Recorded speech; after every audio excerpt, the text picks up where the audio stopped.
Greetings, Chef Otis, Akwaba, Rahobat. This is Chef Otis, and I'm in my kitchen here this morning. I'm doing some cooking. I'm doing a little recipe research and development, and I'm fully retired now. I'm fully retired from my Cooking Connection management job, and so I'm devoting most of my time now to my catering business. So if any of you guys that live in the Houston area, you want to contact me for any type of catering job, my number is 281-387-9887. You can also reach me on Facebook, Instagram, Twitter, or you can just go to my website, chefotiswagner.com. All right, so right now I have a Tunisian olive oil that I'm doing, and I'm going to saute some onions in this olive oil first. I like these red onions because they're full of flavor, a lot of antioxidants in these red onions. And the Tunisian olive oil is one of my favorite also. It's from Tunisia, which is in North Africa. And this Tunisian olive oil here is full of antioxidants, anti-inflammatory properties. We are doing some okra right now. We're doing organic okra.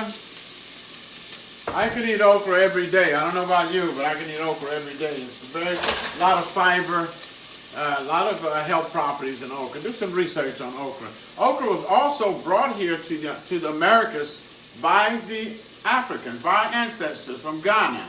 They brought okra was first introduced to America by our ancestors who were brought here from Ghana as slaves, you know. And the word okra actually means gumbo. And the Gullah dialect, if you go to North Carolina, South Carolina, where the Gullah people were direct descendants of the of Ghanaians from Ghana, you will see that they speak a language that is closely akin to one of the many Ghanaian dialects in Ghana today. We were in Ghana back in March. We had a chance to sample and do research and recipe research and development, and we're working on a third cookbook. I'm also an author too, as most of you probably know, and I'm the author of 2 cookbooks, Food for Thought and Food for Vegans and Vegetarians. I'll show you the couple of books that I've done. This is a Food for Thought. This is one of the first ones we've done. We've revised it a couple of times, and there's over 100 of my favorite recipes in this book here.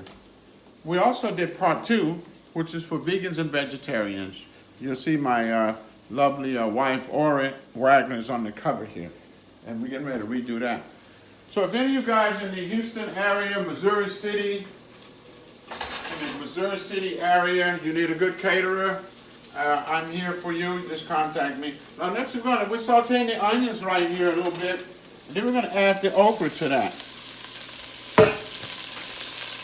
You see that? The whole thing about this is you want to cook this on a very low temperature. You don't want to cook it too high. You want to cook it too fast. Just very low.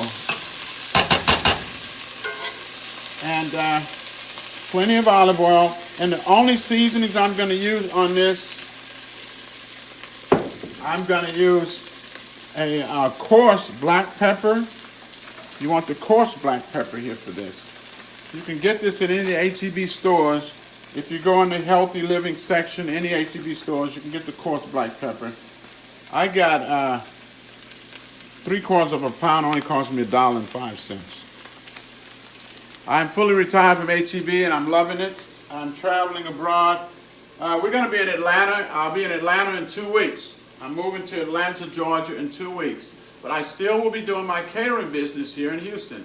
So if you have a job, no job is too big or too small, weddings, or just you want a dinner that for one day that you just don't feel like cooking, I'll come to your house and I'll be your personal chef for one day. You can reach me at area code 281-387-9887.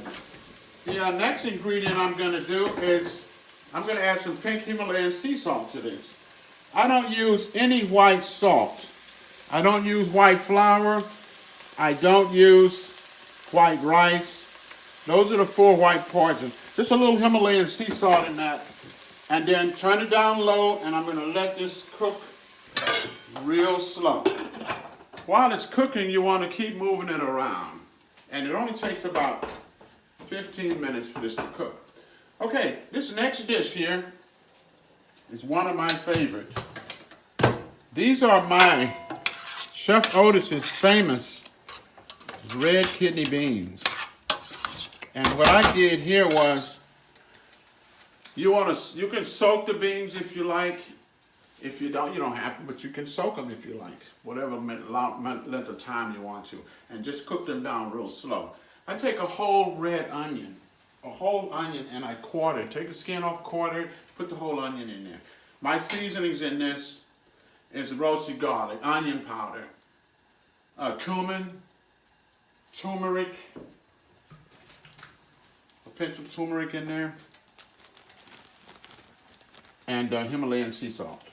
I also added one small 8-ounce can of tomato paste for these beans, and a pinch of agave nectar. Just a little pinch of agave in that. Now, we're in Texas, right? So, red beans and rice and cornbread is very, very, very common here in Texas, as well as Louisiana. And I did a cornbread. It's a vegan cornbread. And what I did, this is my cornbread here. You see that? This is all vegan. I use the cornmeal, yellow cornmeal. I use spelt flour, just a pinch of that. But my main ingredient was white beans, Great Northern beans, and bananas. You want to take the Great Northern beans and bananas and puree them up in your NutriBullet. Puree that up in your NutriBullet. And then from that point, I added olive oil, because your bananas and your beans is going to be your filler. That's the substitution for your eggs. So instead of eggs, you use bananas and white beans and puree that up. And then the last thing I added to it was a little coconut or almond milk. Okay, so this is what I call my vegan cornbread. Oh yeah, and last but not least, I almost forgot, flaxseed. This also has flax seeds, grounded, crushed up flax seeds. Don't put the whole flaxseed in it, but get the ground flaxseed. You can get this at any store for $3 and change. So this is flaxseed. You have Great White Northern beans, or navy beans, as long as they're white beans, and bananas. Blend that up first. The bananas and the northern beans, blend that up. Add your cornmeal to your flaxseed and a little almond milk. And that's all you have to do with that. So, there it is. That's my vegan cornbread. Now this is I did some lime brown rice here. This is my lime brown rice. And all I did was just, you want to cook your rice down in some turmeric, olive oil, and then add lime juice to that. Just a little lime juice in that really brings out the flavors. You see that? Okay. I'm going to go back and stir my okra. Look at that. Isn't that beautiful? Just black pepper and sea salt is the only seasonings I'm using in this. Red onions. Olive oil is your meat. So I put a lot of olive oil in here because that is your meat. So this is a meatless dish. This is a meatless dish, and olive oil is your meat in this dish. It might sound crazy, but that's what it is. I want to show you guys something. I've been a professional chef for 30 years. I have a son that's a French sous chef in Brooklyn, New York, right at this very moment. My son, Chef Lawrence Wagner, is a culinary graduate in New York City. I'm going to show you some of my credentials here. Don't forget, guys, if you need me for any type of job, I am available. I'm retired. I did 15 years as a Cooking Connection manager at H-E-B. Great company. Love H-E-B. And I'm fully retired, and I'm devoting all my time and energies to my catering business. We're going to be doing some work in Atlanta, Georgia on the 19th of November. On the 1st of November, I should be pulling out of here with all my cooking equipment and my chafing dishes and everything. And I'm going to be moving up to Atlanta, Georgia. I will keep my operation here in Texas, but I'm also going to be expanding my business to Atlanta, Georgia. Now, this is a Wasset Awards. I have a level 1 certification for wine. I'm also, I do cooking and wine pairing classes. I've done this for the last 15 years for H-E-B. And this is level 1. There are only 3 levels in wine certification. I don't have 1 level. I'm not going to pursue the other 2. To be a wine master, you have to have all 3. So I do have an extended amount of knowledge of wines and wine pairing. If you look in the back of the Food for Thought cookbook, you will see some of my wine pairing charts here, which is right. There's also some information on olive oil in here too. But if you look in the back of Food for Thought cookbook, if you guys don't have Food for Thought, go pick it up. It's a great book.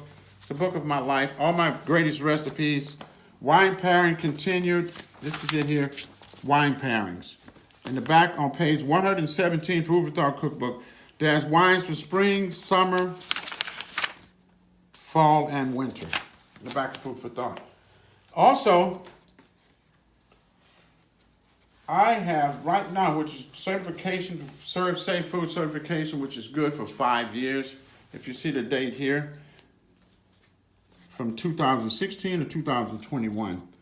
I am ready to work, guys. If you want to hire me to do any type of cooking job, and no job is too big or too small. We do weddings.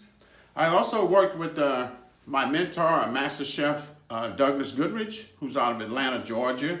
And we're a team of chefs who work together. So we do jobs, personal chef, private chef. You don't feel like cooking? We'll cook for you. We'll come to your house, we'll buy you, we'll do the shopping for you and everything.